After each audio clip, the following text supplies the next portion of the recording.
as a main panelist, but we also invite the judges, deputy registrars, resident magistrates to also give your points of view, give any comments or questions. So we would like to make it as interactive as possible. And so to start, let me first introduce the panelists. Most of you have already seen over the past 2 days. We have Honorable Deputy Judge Daniel Alexander from the High Court of England and Wales. We have Honorable Justice Francis Tuyot from the Court of Appeal of Nairobi. And we have joining us as well Honorable Justice Sarah Maruma from the High Court Mediation Center from here, the United Republic of Tanzania. So we will be asking a few questions to the panelists to give some perspectives on some issues that relate to opportunities and challenges in strengthening the judicial administration of IP disputes. So let me start by asking the first question, which is, which challenges do you face as a judge when handling IP disputes, and how can the judicial system support these challenges? So, Justice Tuyot, if you can give us a bit of your perspective. Thank you very much. I suspect that what I will be telling you will resonates very much with you, because the challenges we face in Kenya, I suspect, are the same as those you face here in Tanzania. Now, IP, for very many judges and magistrates in Kenya, they find intellectual property law to be very technical. And so they are required to resolve disputes that involve areas of the law that they are not too familiar with. And just like Tanzania, we don't have a specialized system in Kenya in terms of the High Court. We have some specialized courts, those that deal with employment and labor, and those that deal with environment and land. But in respect to the High Court, the judges and magistrates are expected to do all the other work, and so we don't have specialized divisions. In effect, what happens is, once you are posted to the High Court, you will be confronted with all sorts of cases. My experience has been that you might be fortunate to be posted in a commercial division that has many IP matters. And as it is, you will be able to pick up some sort of expertise in the area. But sooner rather than later, you're then moved, because there is this system of rotation of judicial officers. So I found that to be one of the major challenges. The other, and I think Judge Alexander made mention of this, is that while the judges and magistrates themselves feel a handicap in terms of a knowledge gap, they find that the cases that are brought before them are not properly prosecuted. The pleadings may be inadequate. The lawyers themselves representing parties may not be too familiar with the law. And so you find both the parties and the court itself grappling in the dark. So it's not just a question of the judges, but also the practitioners. One other handicap, and this there probably has been some sort of solution in Kenya, is that the judge is expected to do everything. So the judge is not just the judge, but also doing some aspects of research.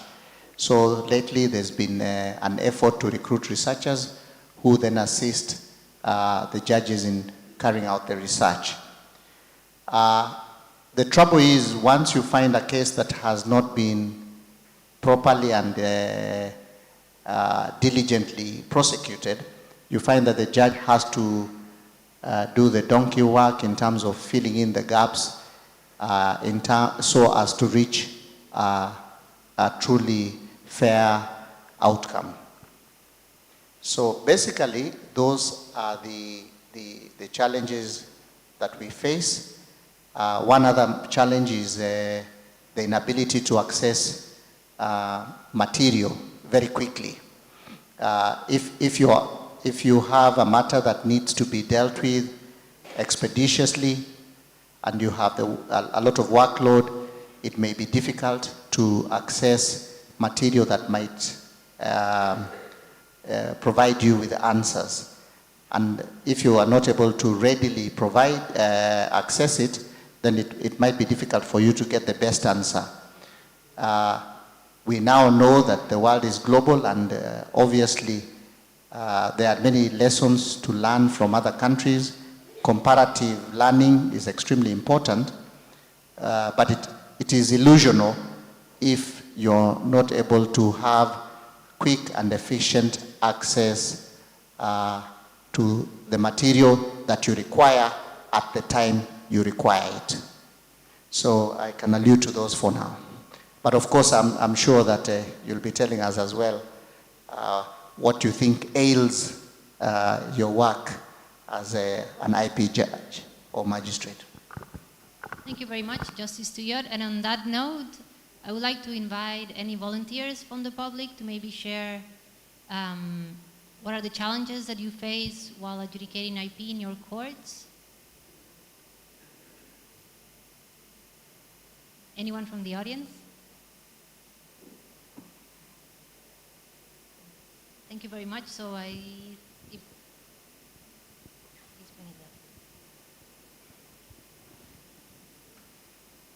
please, Honorable Judge, go ahead. Thank you. Yeah, thank you. My name is Ubena John Yagato, a judge of the High Court of Tanzania Commercial Division.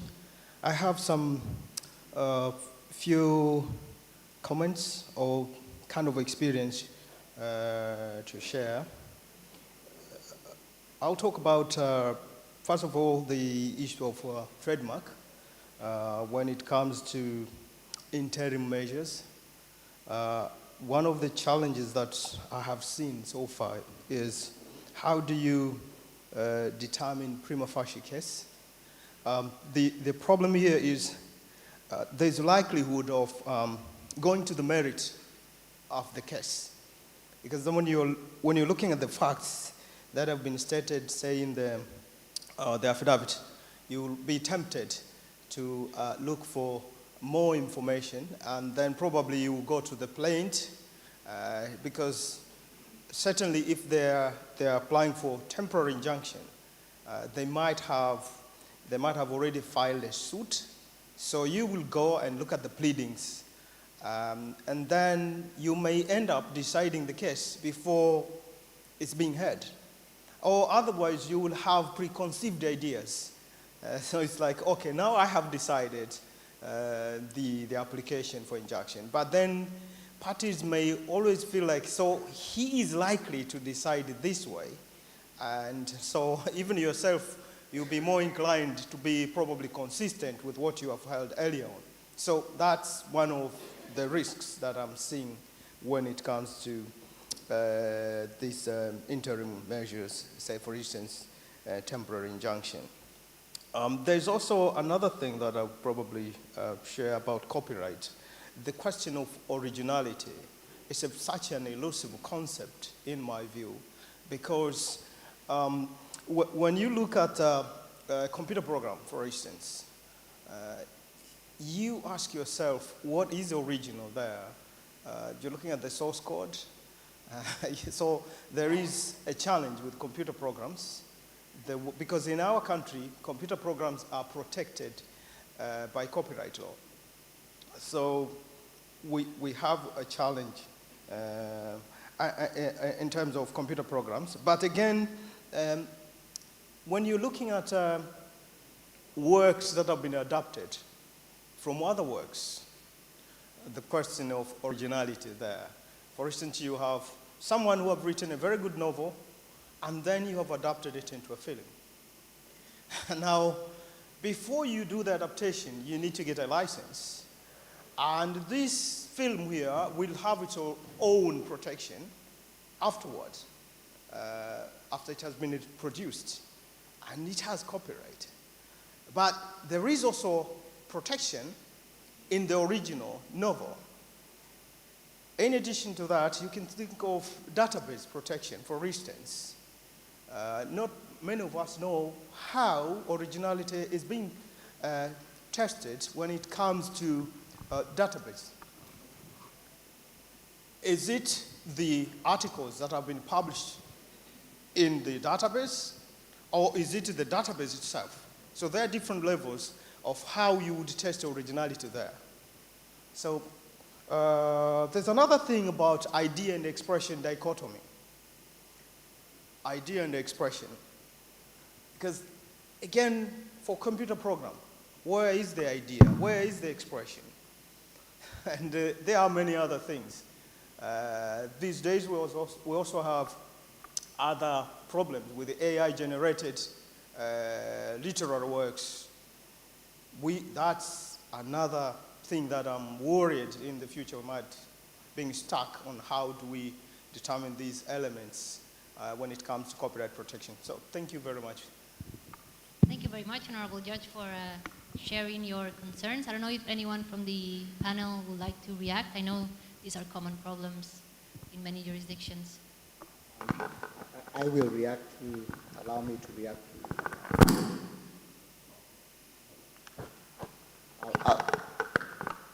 I'll react to one of them and then invite help from Judge Alexander on two others.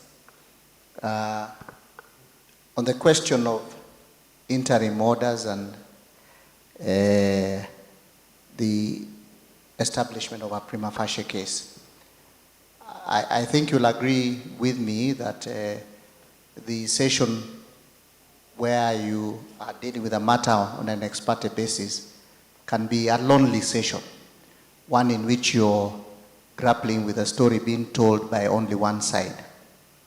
And I appreciate the difficulty that judge you might face in that sort of lonely session, because in terms of trademarks, perhaps you have been invited to compare certain aspects which you may have difficulty arriving at any determination without getting the oral evidence which you can interrogate. But also there lies the opportunity to be able to make a right decision.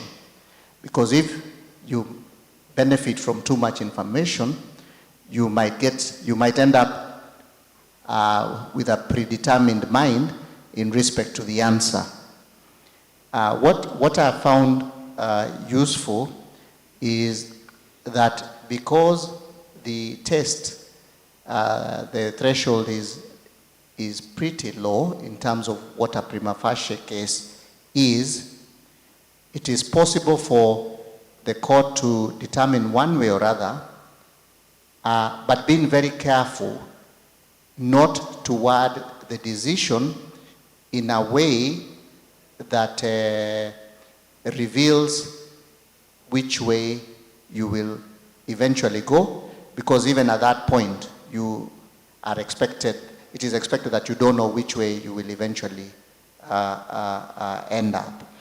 So one just has to be careful, and it is very important that in the ruling the language is neutral so that you are not accused of predetermining the matter.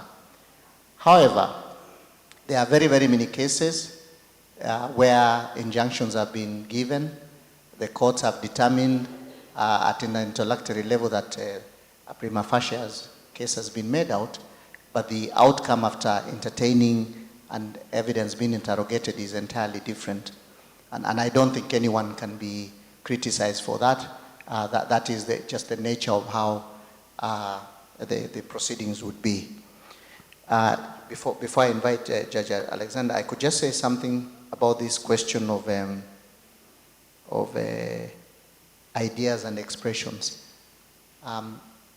I suspect, and I had to grapple quite a bit with this, is once you remind yourself at every opportunity when you're doing a copyright matter that the entire concept of copyright is to protect an expression of ideas as against ideas, then it becomes a little more easy from a practical perspective resolving a matter, because then you'll be alive as you look at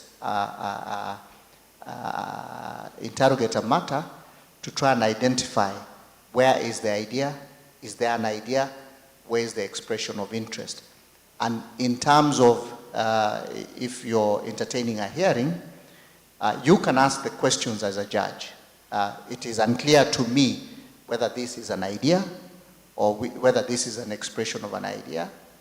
And although it may seem like a very basic question, once it is explained, it may help you unravel what otherwise would be a complex dispute. Thank you. Yes, thank you for both of your observations, and I agree with what's been said about the difficulties. In a way, from a UK perspective, the difficulties that I have faced are actually problems of success of the system.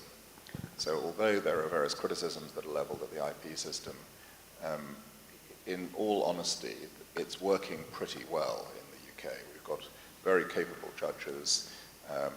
Generally, the system is set up to make procedural orders that are proportionate to the case. I had a client a while ago who was not particularly enamored with the UK, and having gone through a UK trial, actually quite a major trial, said, you know, this is now our favorite place to have these disputes. And part of the reason was because I think it struck a balance between the very extreme approaches in the United States of getting evidence and the cost and so forth, and some of the continental approaches. And part of that is the flexibility. So that leads to the problem. What is the problem personally for doing adjudication, and I would think probably for the other judges? It's the fact that the system is so successful that attracts a lot of work. We have cases that are brought to the English court and the patents court and so on, which are brought to the court because people think that the English court is going to get to the bottom of matters in a more expeditious, more complete, comprehensive way than some of the other courts, and I mentioned some in the presentations. Now that means that the judicial workload is extremely high. And because of the expectation of writing very high quality judgments, quite often the way in which litigation works is that the UK is selected in some ways to be the lead forum. So as counsel, I've quite often been involved in cases where you're told, actually, you're the first case in a sort of multi-billion industry in the world. So, you know, don't mess it up, is the kind of message that you get. That is a problem of success, and it's a problem that affects the judiciary. It means they've got to feel as though they've got to maintain the standards at a very high level, and that leads to the next problem. They don't have any help. In the United States, you have law clerks, mentioned research assistants. There's very, very limited research assistance provided even to judges dealing with incredibly difficult cases, and that results in delays in judgments. You have judges who are unbelievably quick and diligent in writing cases. One of these judicial conferences I went to in the United States, I showed one of the American judges a judgment written, I think, in less than 4 weeks in a very complicated biotech case by one of our leading judges. And her reaction was, we wouldn't even contemplate doing this kind of thing without a sort of team of law clerks to help with the evidence. And this was a judge deciding it alone in his own room, I mean, literally scanning in the documents and the strings of the biotech product and so forth himself in absolutely meticulous detail. So that is a real problem, and it's not, I think, a bad problem to have. In terms of the fundamental points, I think you, Honourable Judge, I'm afraid I didn't catch your last name fully. You have identified the underlying reasons why these cases are difficult, and you've given a number of examples of that. And they are that the standards that are set in these areas in IP cases, or the ones that come to court, are all very difficult standards to apply on the evidence. Likelihood of confusion, how many need to be confused, what are the problems that arise from an inhomogeneous population in relation to the copyright issues you've identified, the standards of originality. Well, you will have gathered from the dispute, even on the little case, on the most simple design, and we're talking really a sort of textbook design, that I'm going to an example to teach the law. How you deal with originality is quite hard. I think one saw that in the case that Judge Tuya was deciding as well on the insurance contracts. It's possible to have different views on that general approach, even applying the same general principles of law. And that's why one saw a decision in, I think it was one of the district courts in the United States, not on the same contract, obviously, the decision may have been the same way, but on similar issues, going a different way. The third issue that I think we have to deal with, and in a way it is a problem of success of comparative law, which is sort of what we're doing here, is the incredibly large amount of information that's available. You spoke about the problems of doing legal research, about comprehensiveness of decisions and so on. One of the professors in UCL, I think, participated in one of these conferences a while ago, wrote a book, really quite many pages, with another professor in Oxford, only on the topic of the likelihood of confusion in trademark law, and in that book there were 500 cases cited on various aspects of just one subtopic of the law of trademarks. When you're dealing with a situation of that kind, where there's potentially accessibility of a large amount of information, that sometimes as judges I feel obliged to kind of keep on top of the material, even if you don't cite it all. You've got to know that it's there, and you've got to know what not to look at as well as what to look at. That is actually quite a burden in a situation where it is reasonable to refer to case law from, well, the presentation this morning referred to case law from the General Court, from the Boards of Appeal of the EU IPO in this context, from the United Kingdom courts, from the United States courts by way of analogy. In your jurisprudence, or what I've read, is regular reference to case law we see from the United Kingdom, the United States, the EU, even in one decision on a comparatively simple insurance contract. You had a comparative law analysis involving looking at the law and policy behind the law of 4 different jurisdictions, and then thinking, in the case of that decision, what is the most appropriate analogy and the most appropriate law and approach to use for Kenya? Now, when you're facing that kind of decision, which is partly not just deciding an individual case, but also deciding what principles ought to govern a case, I think that presents the judiciary with a real set of problems. They're very interesting problems, nice problems to have, but they are problems. Thank you very much. And I think we do agree there are many problems that are faced commonly by many jurisdictions. And there were a few enumerated now, but I wonder if in terms of how the judicial system can support these challenges, I think it was mentioned to do a bit of a comparative analysis, to look abroad and see and get informed on maybe what other courts are deciding and see if that approach works in your own jurisdiction. But I wonder if you have any ideas on what else can be done to support these type of challenges. I think one of the ways in which we can overcome these challenges is what we are doing just now in terms of judicial training. And I'll just share this from the Kenyan perspective. I was very impressed when I learned from the principal judge that in terms of judicial training, Tanzania was ahead of us, at least by 3 years. It started, I think, 1998, you said. It was not until the advent of the new constitution in 2010 that we really had active training of judges and magistrates.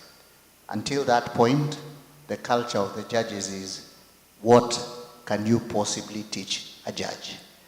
But from then on, we've had many trainings, and our trainings are very much like the ones that the way organized in the same manner, where we have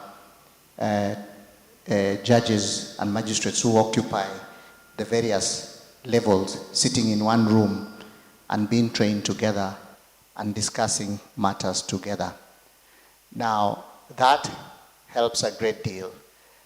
But the other experience has been to invite the stakeholders in those forums. So amongst the trainers or people who will be facilitating would be, for instance, active practitioners in the area of IP. There would be the officers who man the trademark office. In that way, we found that they are able to explain to us certain perspectives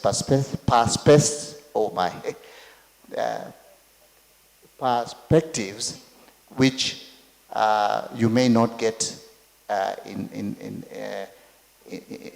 the facts and in the evidence that come before the court. So that is one of the things that I would encourage. That has been very useful because you get a flavor of the different positions from different stakeholders. The second has been, and I think this is where WIPO can help, is developing handbooks in respect to these difficult areas.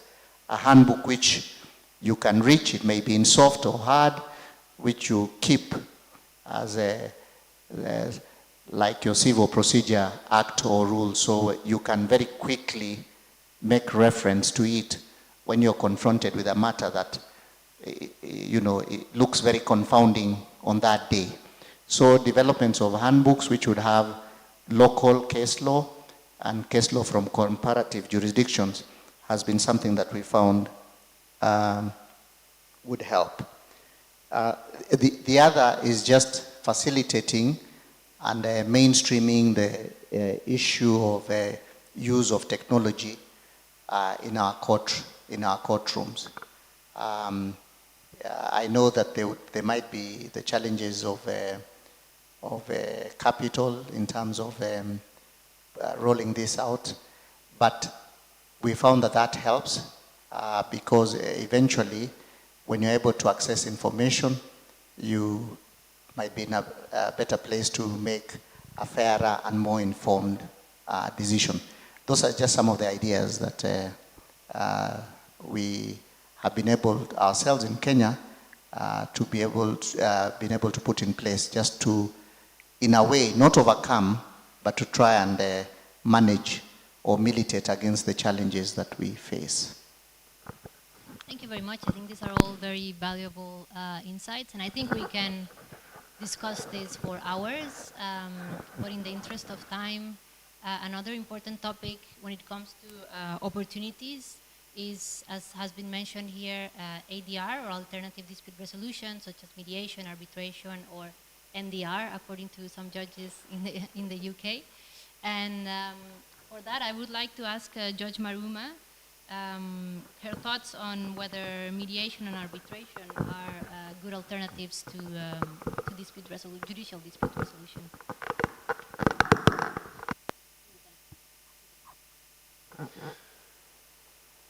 Actually, everyone should agree with me that ADR is the best option for these cases. We have heard since morning. Unfortunately, yesterday I was not here, but from morning, we heard from Judge Francis We heard from Judge Alexander the complexity of the IP disputes, how to handle them. I think everyone has the right to explain how difficult it is, especially for those judges who have sit in commercial court. They know actually what we mean. So when you look for the mechanism which can accommodate the fourth industrial revolution, speedy, is only ADR. And what I can say, Tanzania, we have to be proud for ourselves.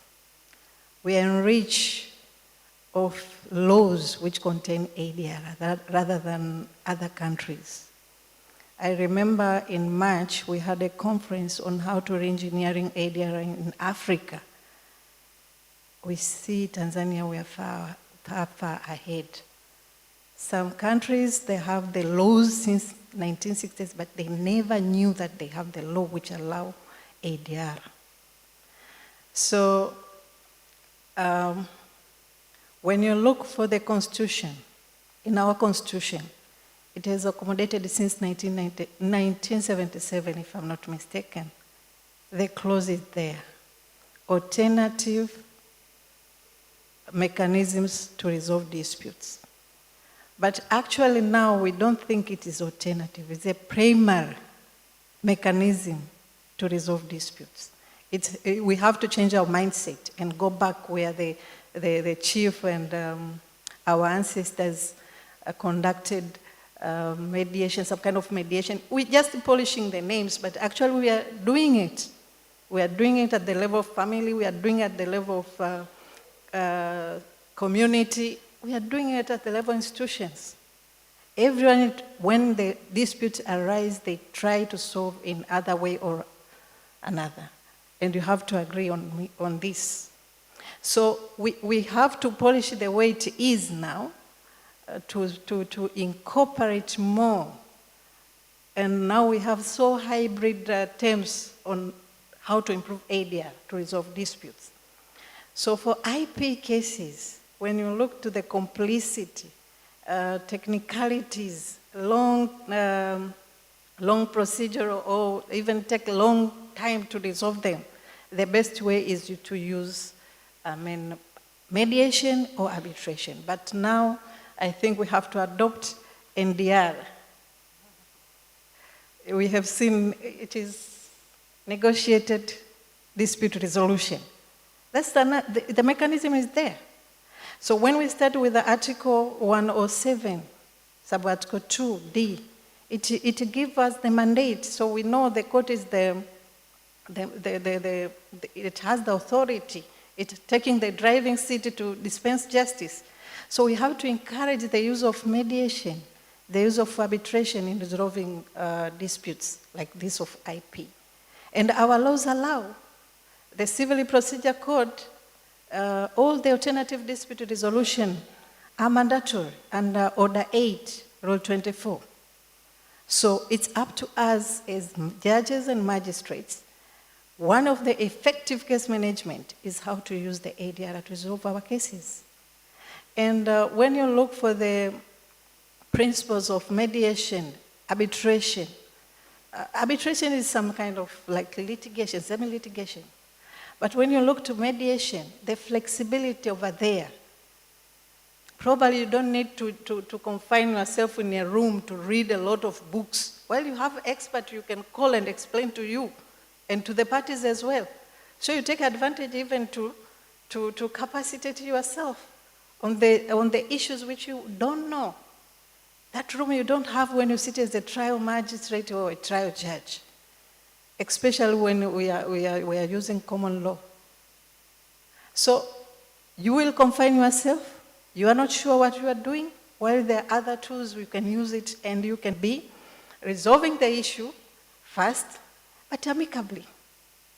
I was asking myself, what if it is infringement and they are going to settle on the infringement? Is it allowed that settlement can be enforced? Those are the questions you have to ask yourself. So without the sufficient knowledge, you might need experts to help you. And during the ADR, you can have a lot of experts within a short time, and upon the willingness of the parties, you can share the information, which also Judge Alexander and Francis was explaining. Sometimes lawyers and litigants, they don't know, they are not prepared. Actually, even the concept, they are not clear to you, and the court is also not clear to the concept. So it's very difficult. It's only when you are conducting mediation can be impact to the knowledge which you don't have. So when you look to our laws, the Civil Procedure Code under Order 8, Rule 24, and it is mandatory starting with the Rule 16, which said after pleading are completed, you have to advise parties to go for either of the alternative dispute mechanisms. But how often we do that? And which approach we are using? Because you have to encourage the parties to settle, to use the ADR mechanism, so to remove the burden over the court. Now we have private mediators. The law allows private mediators and arbitrators. How often are we using them? There are a lot of them. We have about 400 plus, but we don't use them. Maybe we are not clear on how to appoint them, but have you tried to ask, where are they? We have good lawyers who are doing mediation. No, they are doing arbitration international here in Tanzania, but we don't recognize them.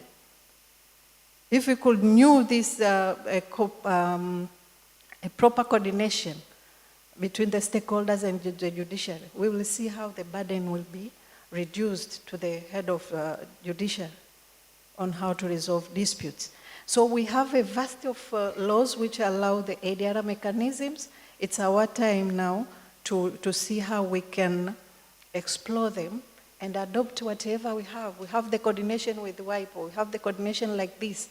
We can explore many techniques and apply according to our environment, according to our laws. How does it fit? You can agree with me that even the society now is coming out understanding this concept. So it's a new phenomenon somehow, but the magnitude of understanding is still a challenge. So we have to explore a mechanism which can speed up, which can enlighten our people to understand the issues of IP. And I think the limitation we have, I was discussing with Judge Alexander, the limitation we have so far is about, yes, it's a right of confidentiality, but sometimes you want to educate the public what is going on there. Once you do the mediation, even though they are not settled, there is some issues which are reduced once they go for full trial. Everyone knows the fate of the case. They know it. Once they explore in a caucus or separate session, they know how the weakness of their cases are. And now we have witnessed the number of judges doesn't allow amendment of pleadings after mediation stage, because they know that probably the party they want to fill the gap. So the best way of resolving these IP disputes is using ADR. And actually we have to put it as a primary function or mechanism to resolve the disputes, because our law allows that, and IP follow under civil category of disputes, so there is no problem of insisting or encourage application of ADR in resolving IP disputes. Thank you very much, Honorable Judge Maruma, for those excellent comments, and also putting a bit of context into the question of ADR in Tanzania and the mechanisms that exist. And with that, I would like to invite Honorable Judge Alexander, because he has vast experience being a mediator and an arbitrator in many cases. So maybe you can share a bit the insights of your experience in how this is useful. Yes, thank you. So I agree with your comments on the significance of mediation, and it's clear that Tanzania is ahead of the game in requiring mediation in a number of cases, and I think most cases even before the claim is started. And also agree that it can be extremely valuable in reducing the number of issues and requiring the parties to focus at an early stage on what really does lie between them. The issues that we have seen in the UK, and which have, I think, led to some reluctance to require mediation, arise out of the issue of two kinds of parties to litigation. One is the unwilling party, unwilling to mediate, and the other is what might be described loosely as the game-playing party. On the unwilling party, the Court of Appeal in the Churchill case that I mentioned has recognized that even parties who may be unwilling originally may become willing because they may be suspicious of mediation first of all, but then they find actually it's quite a good way, surprisingly, they solve their disputes. And that's why the Court of Appeals changed its view from an earlier approach of being resistant to requiring mediation to say that in certain cases it could be forced on parties. But there were also with some safeguards that one needed to consider: the context of the case, whether the parties were legally represented, whether it was made clear that their position was not going to be prejudiced as a result of entering into the mediation, and so forth, and issues relating to timing. And partly that is related to the second category of parties, which is the game-playing party, which is something that I've occasionally seen in the mediations that I have been involved in. And I use game-playing it sounds rather pejorative. It's not used in quite that sense. It's people who go into a mediation not really wanting to settle at all, but wanting to use the mediation as a means of getting information about the weakness of the other party's case so that they can simply exploit it in litigation which is ongoing. I heard of a story of one of my colleagues in Chambers who attended a mediation, or his clients attended a mediation apparently in good faith. They thought it was a good plan, and the other side said at the end of the mediation, once the statement had been presented and the case had been presented, "Thank you very much, that was extremely useful. We now know all of the weaknesses in your case, the issues that you're concerned about, and we will just deploy it in legal proceedings. And because this is a confidential without prejudice mediation, you can't use that statement against us, and goodbye."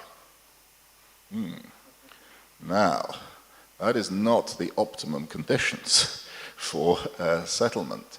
And so there are some contexts where it's not clear that forcing mediation on parties is right. There's a big dispute in the UK about mediation in family disputes. Sometimes these are cases which involve, for example, allegations of abusive conduct by one party against another. It's not always clear that you want to have, in a sense, those kinds of parties in the same room or in the same building together. There may be genuine fear issues and so forth, even though the underlying dispute may be about money. At the moment, the UK position is that the government is trying to move towards compulsory mediation. Whether that will happen, as I said, because of the election is not clear. But there are nuances in this whole issue of forced mediation, even though for parties who want to do a deal, fundamentally, I think it is something that ought to be strongly encouraged. One way forward might be to say that there is a prejudice in favor of mediation, and there ought to be good reasons why it is not used, which may be a way of satisfying all of the considerations, rather than saying it's always the position that it should be used in every case in the context of intellectual property rights. The second point, just very briefly, is on arbitration. I think that raises some different issues, and in a group of judges, one of the issues that it raises is the very point on confidentiality. There have been some cases in the United States, particularly, and more generally, where issues have been raised as to whether the fact that there's been an increasing move towards arbitration has actually adversely affected the development of the law. particularly in kind of commercial disputes where arbitration is normal, commodity disputes and possibly certain kinds of extractive industries and so on. Where really what you want to do is to have all of these things in public so you can know what the development of the law is in relation to contracts. But there is another issue as well, which is that quite often it's not really in the public interest for matters to be arbitrated behind closed doors. One of the big areas, not in intellectual property, but in arbitration generally, are investment disputes where companies come along and sue states and say, for example, you shouldn't be having environmental legislation implemented because it affects our profits in relation to whatever it may be. Now those are cases which, at least in my view, are absolutely the paradigm cases that must be heard in public. They affect the public in particular countries. More often they affect public in countries which have got very constrained budgets for obvious reasons. And if someone is coming along and saying, I want, it's usually very large sums of money, $1 billion here, $1 billion there, quite soon you're talking about real money. Those are the things that you want to have in the glare of publicity. And that is sometimes the case as well for certain kinds of intellectual property disputes. Not all, but some you really want to have the terrain laid out. So again there, on the confidentiality aspects, I think one has to be cautious before saying this is definitely the way to go. But there is another side to this, which is that many of the cases that are really important nowadays are ones that are international. They involve trademarks that are, for example, that are being used in many different countries, where the real issue is not can you use the mark in Tanzania or Kenya or the UK or the EU, it's can you use the mark anywhere, or in relation to exploitation of certain other rights, not whether you can act in a given country, but whether you can do it more generally. And those sorts of cases, which are either cases sort of about enforcement, or more commonly about correct remuneration for IP, because we're looking at IP sometimes very much as a kind of contentious issue, where you have one claimant trying to stop a defendant doing something. If you actually take a step back from this, and partly it's because if one's a judge, that's the main cases one sees, are the ones where someone is trying to stop someone doing something. As a barrister, I see not so many, because I don't do commercial law, but I do some of it. As much of the work is about using intellectual property rights, trying to get fair remuneration in relation to them in respect of the use, actually using the rights as raw materials, but then building on to create other rights, and looking at IP rights as being not just a kind of negative thing, where you say, okay, I'm trying to enforce stuff, but actually to get a fair system for remuneration, not just in relation to sometimes the IP right owner, but also those who've contributed to the production of the rights. That kind of thing, I think, is very suitable for international dispute resolution, and there not being very significant tribunals, other than actually WIPO, who do this in arbitration centers and so on. It's those sorts of disputes that I would much more favor. They lend themselves to that kind of dispute resolution. And the other thing that they quite often do, and one thing I like about working as an arbitrator, if you're sitting as a judge, see, it's not the case if one's sitting in the Court of Appeal, usually one's sitting in a panel of 3, you're working with other people. You have panels, usually of 3 people, sometimes of more people. I like working with other lawyers from other jurisdictions. And part of the reason is that you calibrate your views. You may think something, and someone says, actually, we don't do it like this in Switzerland. And you think, oh, actually, I get why you don't do it like that. We need to adjust this to take account of this particular situation. And what that contributes to ultimately, which I think is something that strengthens the IP judiciary generally and the dispute resolution, is what might be called an increased legitimacy of international decision-making. Because the parties can see, okay, well, there's a panel there, they've got someone from the UK, someone from wherever it is, a particular country that may have an interest in the case, someone from another place. In public international law, that is absolutely the standard approach. If one thinks about the UN tribunals, whether it be ITLOS, the International Court of Justice, and so on, you're always going to have a multinational panel. You're always going to have a panel where you can appoint your representative of your state in a case like that. Increasingly, in some of the areas that involve exploitation rather than enforcement of intellectual property rights, I think that is an issue. And potentially for countries which have an interest in things like traditional knowledge, contributions to pharmaceuticals and so forth, the issues that have been in some ways a little bit underrated in the intellectual property entitlement system over the years, increasing the level of legitimacy of international decision-making is, I think, a job for the international community, and it's something to which arbitration, if properly done, can contribute. Thank you very much. I don't know whether we still have a little bit of time. We have a couple of minutes, Okay. so please. Thank you. Sorry for butting in. I just wanted to share an experience from Kenya in respect to arbitration. As my sister has said, that it might help in terms of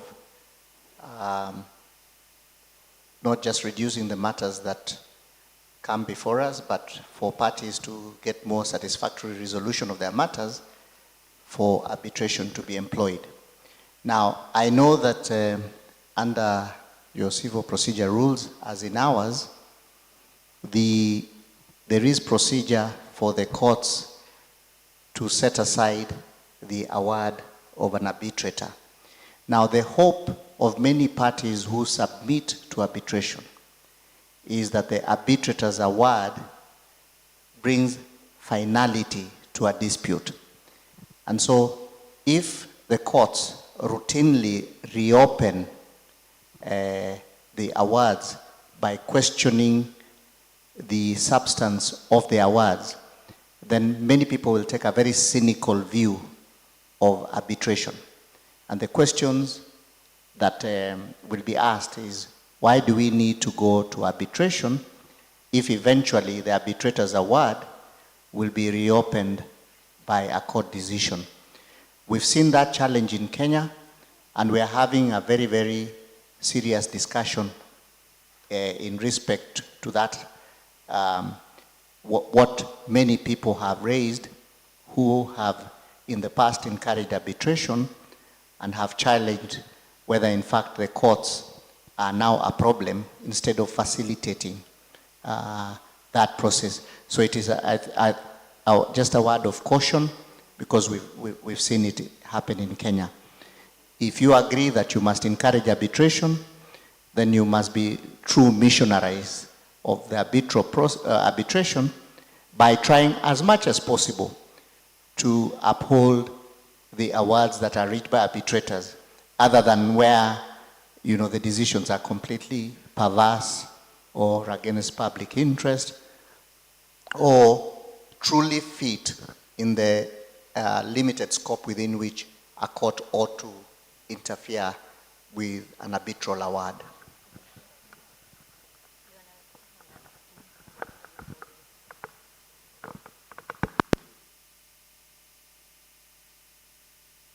Okay, so I think Honorable Judge Maruma wants to also say a few remarks, and with that I think we'll have to conclude, because I know there's some eager to do the closing ceremony, and Honorable Principal Judge has arrived, so just please go ahead. Okay, because of time, I will just starting where he ended about arbitration. And we have the debate on that, and not only on arbitration, also on mediation. Once the settlement is out of court and it is not enforced by the court, once they default the terms which they have agreed, they have to start afresh, like a civil case. So this is the areas of challenges which we have seen, and we see how to improve. But when you look to the law now, once we have the private arbitrators and mediators who have been accredited, we're expecting even the settlements and the awards should be in a professional manner that's consider every issues which were there. And we have seen example on the National Construction Council. You don't see their cases in court and they're doing arbitration. You never see there are so few. And we ask why? Because they are dealing with professionalism there. Engineers and construction issues, they ended up there, the consequences and a lot. So I think once we have the accredited people, professional, those settlements and awards cannot be challenged as the way it is done now. So this is the area of encouraging, and we have the collaborations with judicial and stakeholders to see where the gaps are, skills needed, and trainings like this. I think we can have, despite of there is a need of changing the law, that the settlement should be like an award, should be registered for enforcement. So once we encourage the entertaining of set aside the awards, I think it will probably work and fit for the objectives which have been done to alternative dispute resolutions. Thank you very much. And I think this is a very interesting discussion that we just grasped a little bit in this 30 minutes with issues such as discerning which cases are suitable for mediation or arbitration, the issue of awards, and how courts should deal with awards that are rendered in this type of mechanisms. But unfortunately, we have to end the session here, and I think we need to give a round of applause to all our panelists and to you as well for your contributions. And I think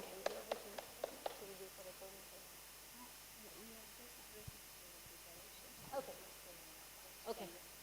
So I think we will have a short break to prepare for the closing ceremony. So you are free to 5 minutes.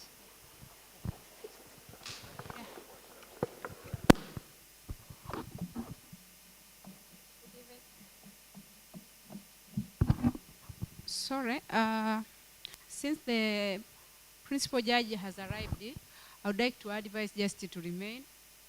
We can just continue for some preparation, because if we get outside, we may spend more time, and we now almost, it's now 16 o'clock.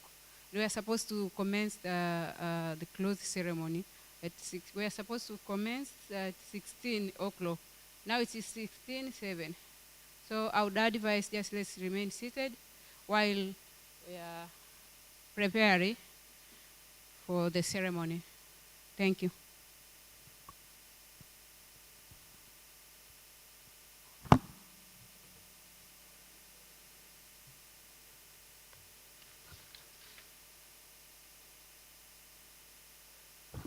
Honorable Twalibu Marish, please.